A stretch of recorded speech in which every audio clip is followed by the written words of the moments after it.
Hola amigos? ¿Cómo se encuentran? Bienvenidos aquí a un video más sobre introducción a la lógica.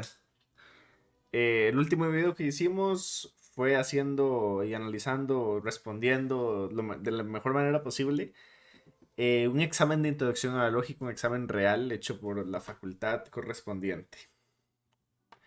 Así que espero que estuviera muy bien, espero que lo hayan visto y que lo hayan disfrutado y aprendido un montón. Dicho eso, bienvenidos a todos a la parte 2 del curso de introducción a la lógica. A partir de este punto, gente, nos vamos a enfocar en el silogismo y en las estructuras. Porque todo lo correspondiente al lenguaje, las definiciones, el exceso de vocabulario, la falta de vocabulario y todos los problemas que no corresponden a la estructura de la lógica ya los abordamos para el primer examen. Ahora vamos a centrarnos, una vez más, al silogismo, a lo que sería la forma lógica silogística y estructuras básicas lógicas. ¿Sí? Pues porque las falacias informales, como les dije, ya no son un problema. La lingüística ya no es un problema. La construcción de definiciones ya no es un problema. Cuando nosotros sabemos definir, no tenemos problemas con la lingüística, no hacemos falacias informales, o sea, hacemos conclusiones que de verdad están sostenidas de las premisas, aún así podemos tener invalidez y vamos a abordar ese tipo de invalidez, porque ya no va a ser invalidez informal, va a ser invalidez formal. Ahora bien, primeramente, gente, para esta segunda parte vamos a tener dos abordajes. Ya no son generalidades de lógica, ahora vamos a ver lógica clásica y lógica moderna. Dentro de la lógica clásica, nosotros vamos a ver lo que son las proposiciones categóricas, el silogismo categórico, el silogismo aplicado al lenguaje. Después vamos a ver lo que es la parte moderna de la lógica. Vamos a hacer primeramente un poquito de análisis simbólico, métodos deductivos avanzados y algo que no nos vamos a meter mucho va a ser teorías de cuantificación, porque para eso están otros cursos. Principalmente dentro de la lógica moderna lo que nos va a interesar es reconocer símbolos y saber cómo se hacen ciertas operaciones, como para no estar tan perdidillos. Bueno, primero que todo, para hablar de la lógica clásica, o de cualquier tipo de lógica, ya sea clásica, moderna, contemporánea, etcétera, ocupamos saber teoría de la deducción, porque nosotros vemos aquí deducción.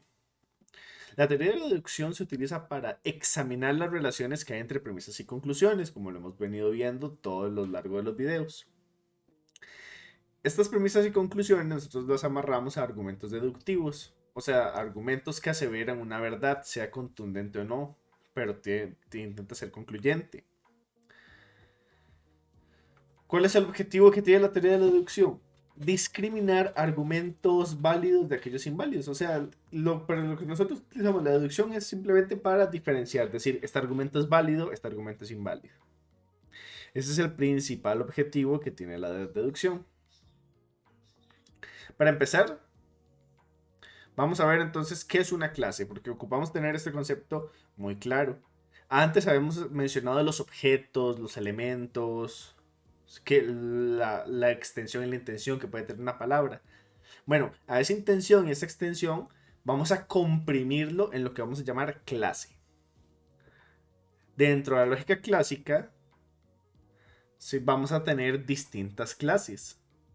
Por clase nos referimos a todos los objetos que mentalmente tienen características específicas en común y podemos englobar en una sola palabra.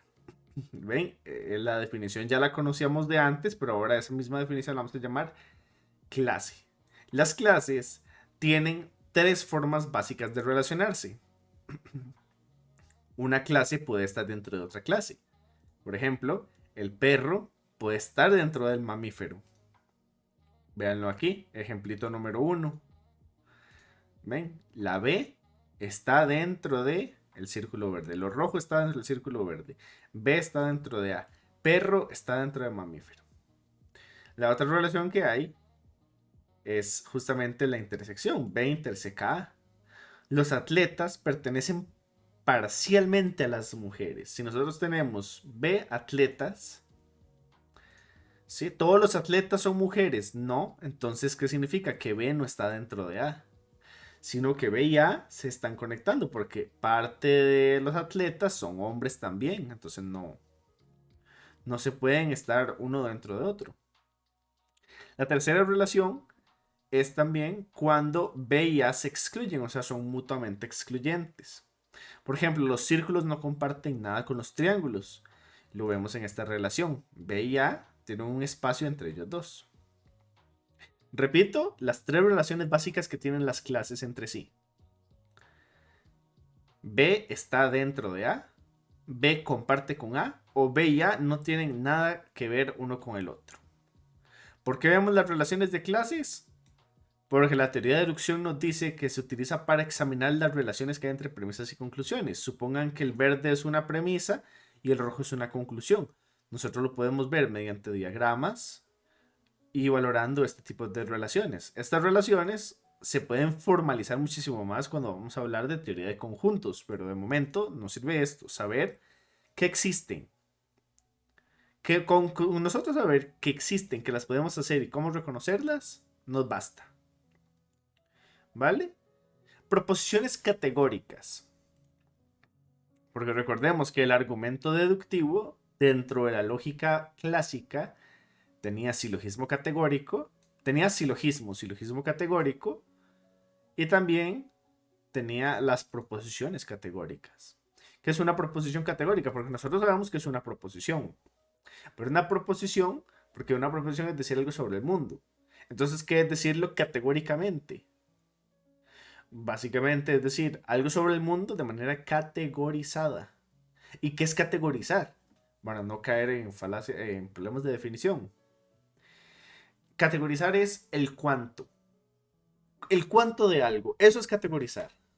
¿Es todo? ¿Es parcial o es nulidad? Eso es categorizar. Cuando nosotros hablamos de proposiciones categóricas, estamos hablando de proposiciones que dicen una cantidad. Una cantidad en relación a esto. El todo, el parcial o el ninguno. Cuando nosotros a una proposición le ponemos esa cualidad de decir cantidades, ya sabe, y aparte le mantenemos los principios de la proposición, que es afirmar o negar algo sobre el mundo, es cuando convertimos la proposición en una proposición categórica. Por ejemplo, nosotros decimos, ningún atleta vegetariano. Todos los jugadores de fútbol son atletas.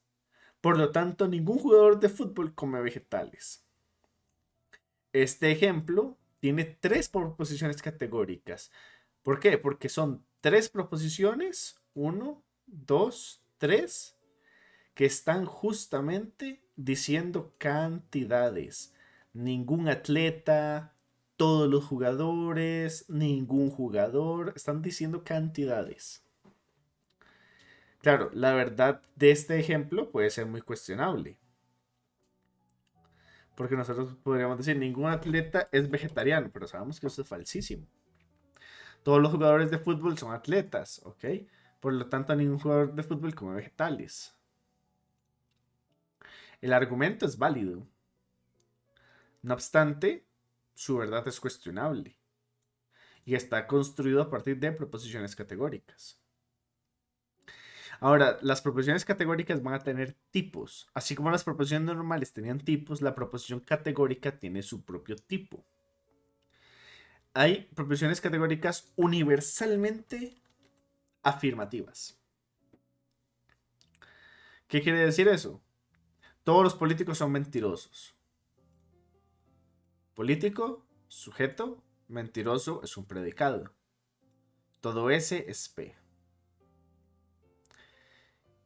Universalmente afirmativo es cuando decimos que todos los miembros que pertenecen a una clase, en este caso la clase es políticos, son todas las personas políticas, las estamos incluyendo en esto, porque les estamos diciendo todos. Entonces, esto es universalmente afirmativo.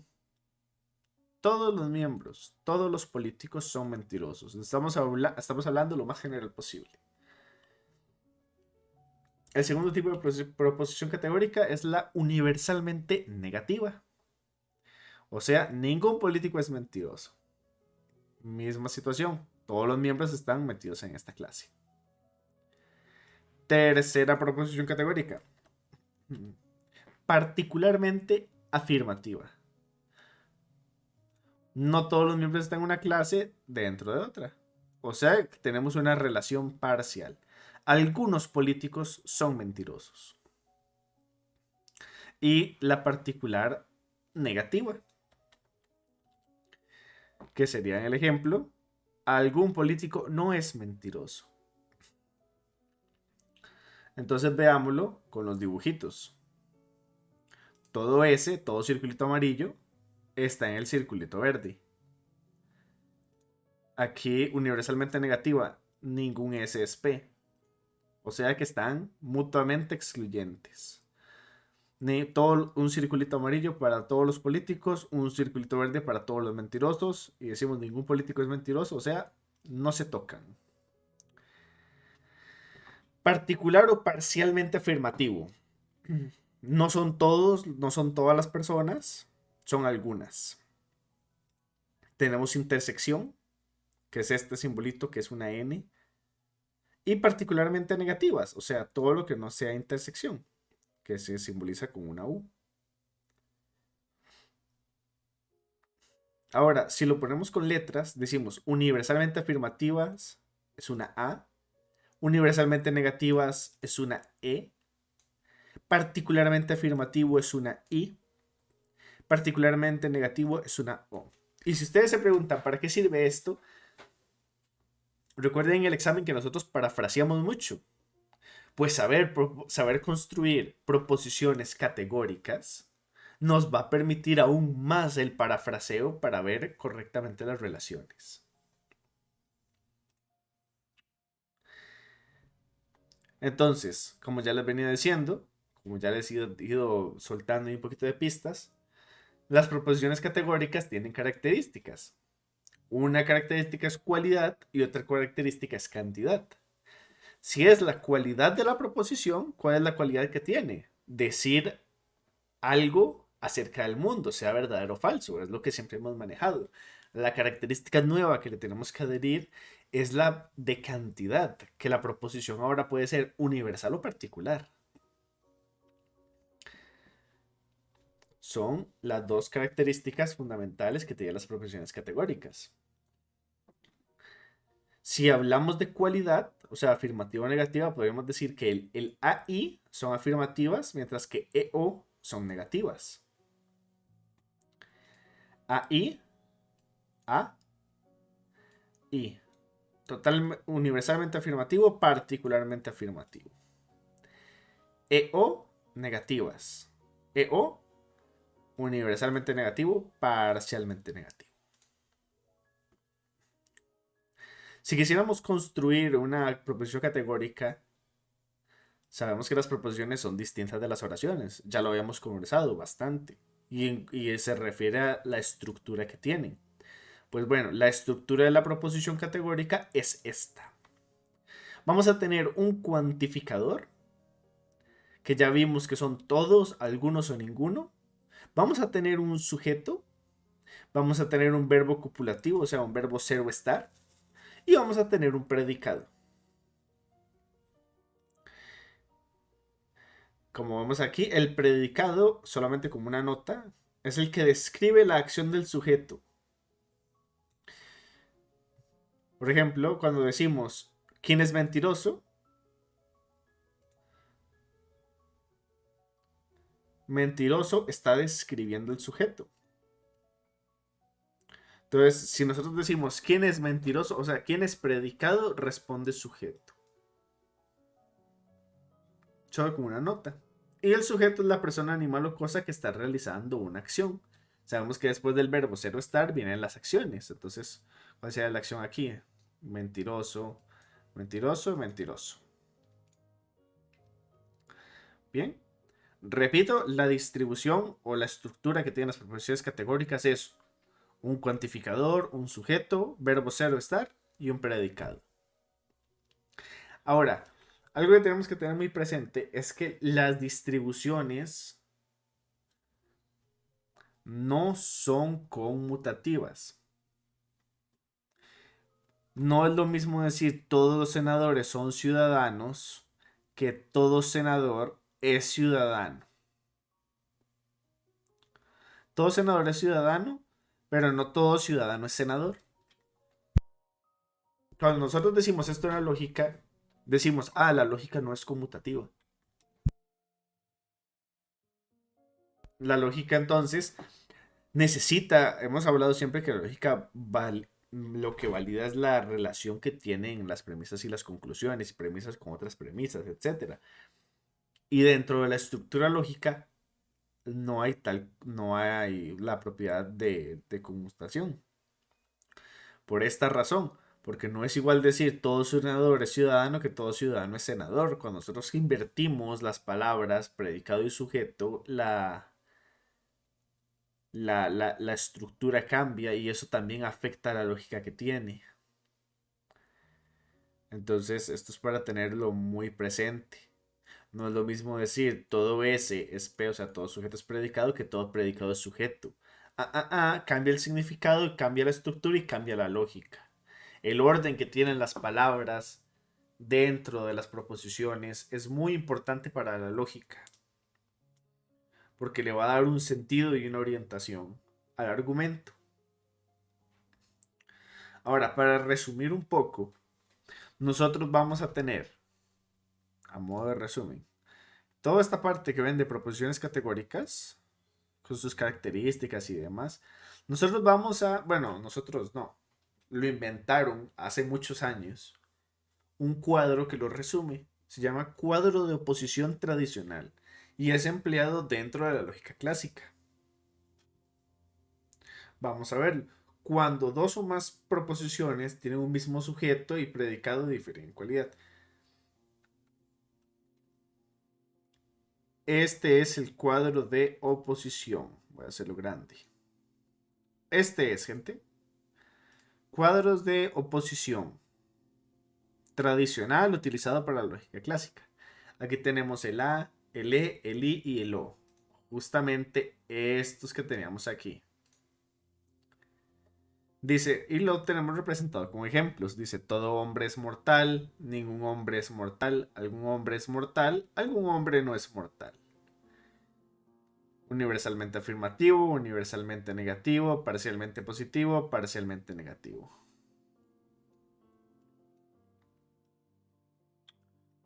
Bien.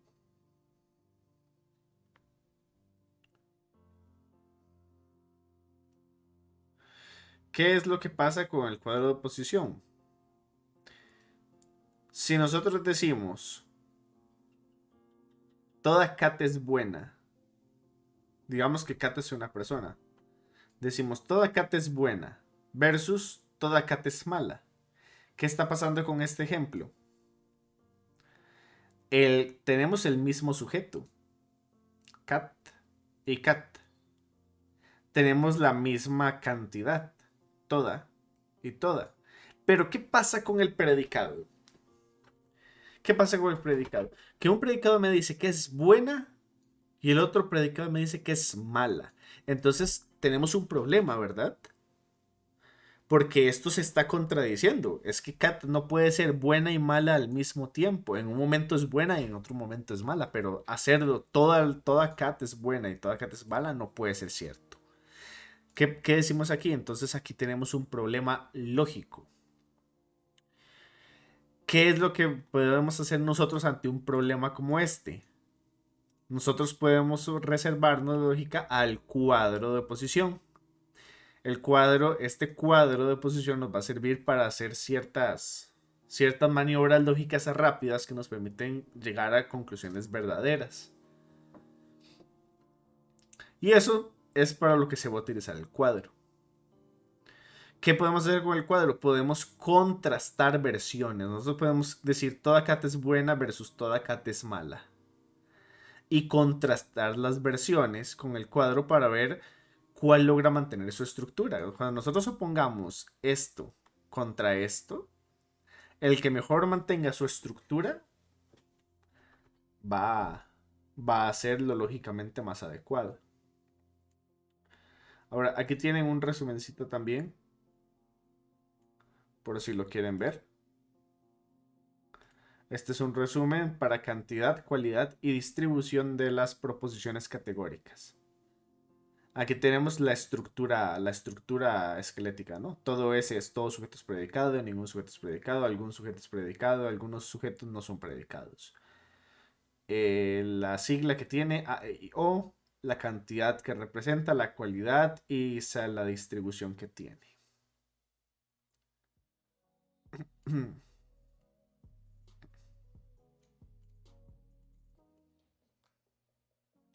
Bien, una vez dicho eso, podemos comenzar a ver ciertas cositas, porque vean que el cuadro no solo tiene, perdón, el cuadro no solo tiene A, E, I, O, A, E, A, E, I, O, sino que tiene otros cuadritos dentro, ¿verdad? Que dicen subalternas, subcontrarias, contradictorias. Vamos a explicar un poquito, pero con el cuadro yo creo que se entiende bastante bien. Solamente que por las dudas vamos a explicarlo mejor. ¿Qué es algo contradictorio? ¿Qué es algo contradictorio? El ejemplo de cat es contradictorio, ¿no? Si nosotros decimos toda cat es buena versus toda cat es mala, podemos deducir que estas cosas son contrarias. Entonces, ¿qué pasa con el cuadro clásico de la lógica? Nos va a decir, ah, mira, las contradicciones difieren en cantidad y cualidad. Por ejemplo, el A y el O. Todo hombre es mortal versus algún hombre no es mortal. Esto es completamente contradictorio. Todo hombre, algún hombre. ¿Es mortal? No es mortal. Son versiones contradictorias. Todos los jueces son abogados. Algunos jueces no son abogados. Estos son, uy, perdón. Estos son ejemplos contradictorios. Y se ve en el cuadro. Con la contradicción funciona también con E y con I. Decimos, ningún político es idealista. Algunos políticos son idealistas. ¿Qué son esas proposiciones? Contrarias. Son enunciados estructurados que estamos haciendo acerca del mundo que dicen cosas completamente opuestas. ¿Cuál es la característica que tiene un contrario? Uno es verdad y el otro es falso. No hay dos verdaderos ni tampoco hay dos falsos. Si nosotros decimos Kat es buena o Kat es mala, solo uno va a ser verdad. El otro va a ser, por deducción, diríamos que es mentira. Esa es la característica que tienen las contradicciones. Uno es falso y otro es verdadero. O todo hombre es mortal o algún hombre no es mortal. Luego tenemos, en estas partecitas del cuadro, vamos a tener las ideas contrarias. Contradictorio y contrario no es lo mismo.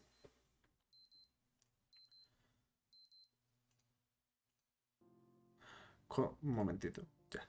Contradictorio y contrario no es lo mismo. ¿Qué es algo contrario? Es la misma cantidad, pero diferente cualidad.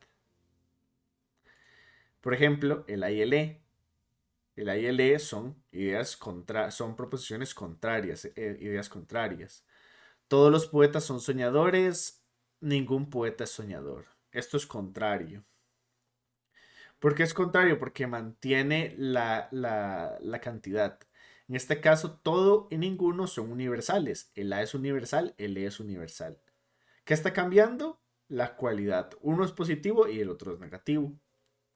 Todos los poetas son soñadores, ningún poeta es soñador.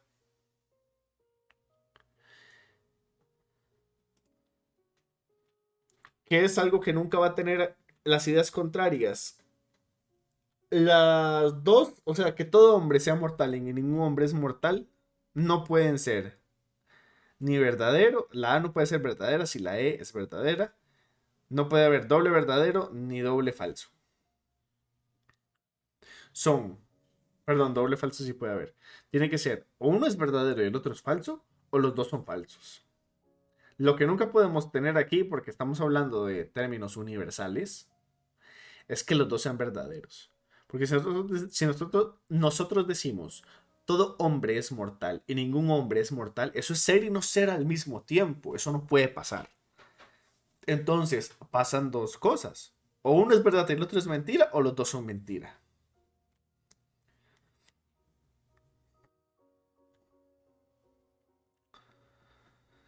Luego tenemos las ideas subcontrarias.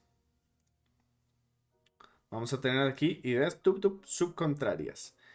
¿Qué significa ser subcontrario? Misma cantidad, diferente cualidad, pero dentro de un mismo eje. Por ejemplo, el A, ¿dónde está? El I y el O. Cambiamos del eje superior, bueno, de la zona superior a la zona inferior. Porque las ideas contrarias son para las universales, las subcontrarias son para las particularidades. Si nosotros decimos, algunos diamantes son piedras preciosas, algunos diamantes no son piedras preciosas, son ideas subcontrarias y se llama sub porque son particularidades, estamos hablando de algunos.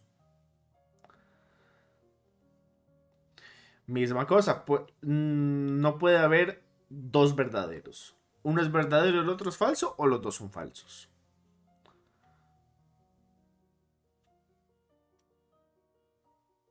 Perdón, nunca es doble falso porque son particulares ahí.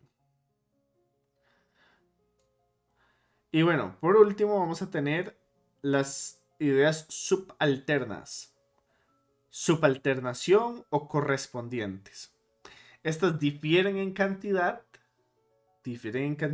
pero tienen la misma cualidad. Por ejemplo, todo hombre es mortal, algún hombre es mortal. Se mueven de arriba hacia abajo.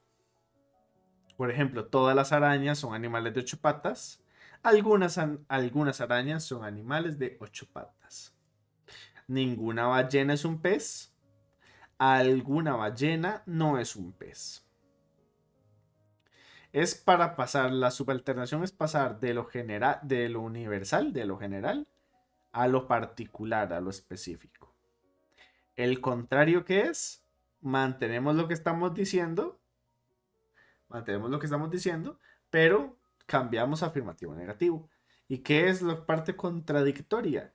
Que diferimos tanto en cantidad como en cualidad.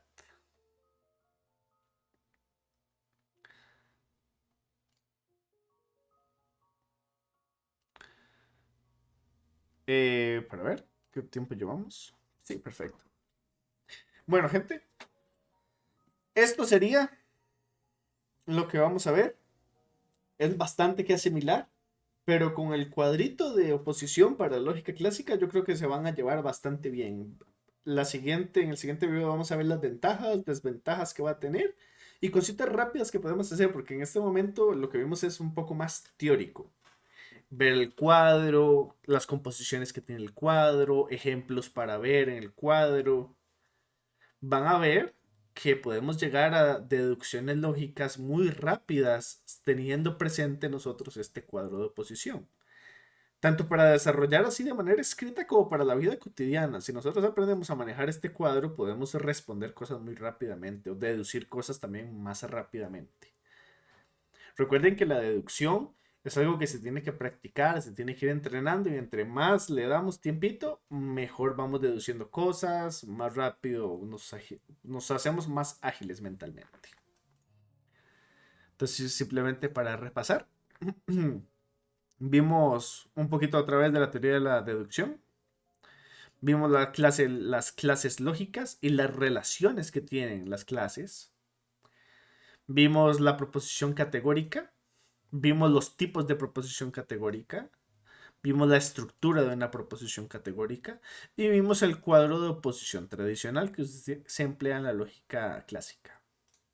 Aparte, también lo vimos así específicamente con qué son las ideas contradictorias, qué son las proposiciones contrarias, subcontrarias, subalternas. Simplemente les voy a hacer aquí por si querían ver este cuadro. Es lo mismo, simplemente que esta es una figura sacada del libro, la 5.1. Y bueno, el otro es, como ya ven, con ejemplos, ¿no? Siento que va mejor con ejemplos. Esto es el cuadro, pero su versión esquelética. Ven que dice todo S es P, ningún S es P. Pero este ocupa un poquito más de práctica para poder manejarse. Así que de momento, esta va a estar perfecto. Bueno, gente, espero que la hayan pasado bien. Ya saben,